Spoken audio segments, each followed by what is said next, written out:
ദിലീപേട്ടൻ്റെ കൂടെ ഒരു പടം ചെയ്യുക എന്നുള്ളത്.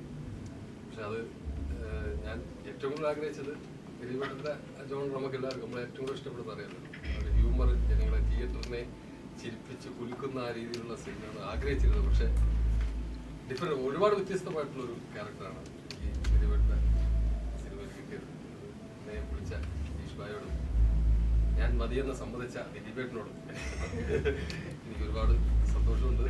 മാത്രമല്ല ഇപ്പോൾ ദിലീപേട്ടൻ പറഞ്ഞ പോലെ 96 നടക്കുന്ന ഒരു 86 നടക്കുന്ന ഒരു സംഭവമായിരുന്നു ആ കഥയെ ആസ്പദമാക്കിക്കൊണ്ട് ഇപ്പോൾ ഒരുപാട് പ്രശ്നങ്ങൾ ഉണ്ടാക്കി. അതായത് ഒരു രാഷ്ട്രീയത്തിന്, ഒരു ഭരണകൂടം തന്നെ മാറ്റിമറിച്ചൊരു സംഭവമാണ്.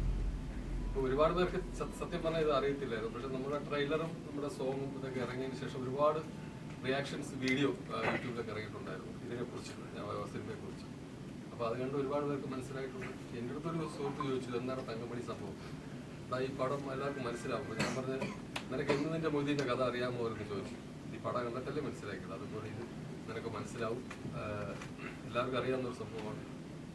എല്ലാവരും ദൈവാനുഗ്രഹം കൊണ്ട് ഈ പടം മാർച്ച് 7-ാം തീയതി റിലീസാണ്. നമ്മൾ വലിയ ആധികാരികമായിട്ടൊന്നും ബാഹുബലി മോഡലൊന്നും സംസാരിക്കുന്നില്ല.